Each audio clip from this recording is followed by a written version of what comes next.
বাড়ির পাশে খেলতে গিয়ে ছোট্ট শিশুর সাথে এমন ঘটনা ঘটবে ভেবে উঠতে পারছেন না পরিবারের সদস্যরা। এই ঘটনায় শোকের ছায়া নেমে এসেছে গোটা এলাকার সহ পরিবারের।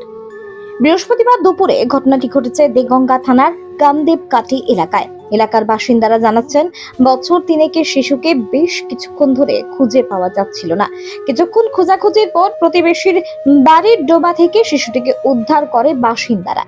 নিয়ে আসা হয় হাবড়া স্টেট জেনারেল হাসপাতালে। সেখানে চিকিৎসক মৃত বলে ঘোষণা করে। বাড়ির ভিতে মাটি দেওয়ার জন্য প্রতিবেশী এক মহিলা নিজের সীমানায় ওই ডোবাটি তৈরি করেছিল। তা বন্ধ করার জন্য বাসিন্দারা বেশ কয়েকবার তাকে জানিয়েছিলেন, তবে তিনি কর্ণপাত করেননি। আর সেই কারণেই ঘটেছে দুর্ঘটনা, এমনটা জানিয়েছেন প্রতিবেশীরা। এই শিশুটির মৃত্যুর জন্য প্রতিবেশী ওই মহিলাকেই দায়ী করেছেন পরিবার পরিজনরা।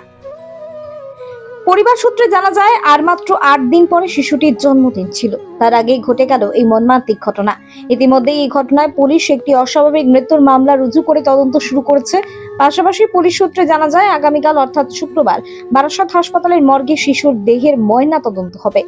ফুলের মতন ফুটফুটে শিশুর মৃত্যুতে শোকের ছায়া নেমে এসেছে গোটা এলাকায়।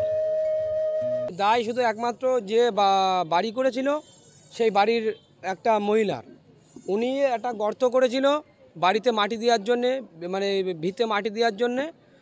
সেই ভিতের গর্তে পড়ে একটা বাচ্চা মারা গেছে। আমরা গ্রামের লোকরা বলেছি যে তুমি ওই ওই মানে ইয়েটা তোমরা একটু ঘিরে দাও, দিইনি, মহিলা দিইনি। মহিলা ইচ্ছা খুশিভাবে বলে হ্যাঁ, আমরা গর্ত বন্ধ করার জন্য বলেছিলাম। তা সত্ত্বেও উনি বন্ধ করেনি, সেই গর্তেই পরে একটা বাচ্চা মারা গেছে।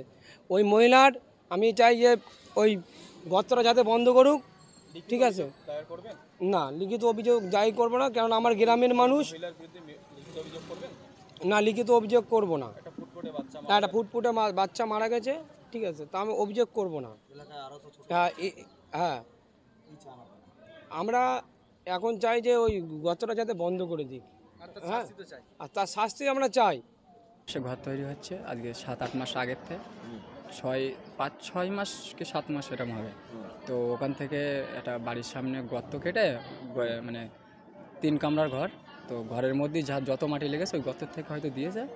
আর গর্তটায় বৃষ্টি হওয়ার কারণে জলটা জমে গেছে। পাড়ার থেকে আরও অনেকেই হয়তো বলেছে, সবাই বলছে আমরা বলেছি, গ্রামের লোকজন সবাই একটু রেগে আছে, বলছে যে তোমার অনেক খবর বলেছি, বলার পরেও বলছে যার বাড়ি বাচ্চা আছে সে সেই গর্ত বন্ধ করুক, আমার গায়ে জ্বালা। বাড়ির লোক বলেছে যারা গর্ত করেছে এরকম নাকি বলেছে।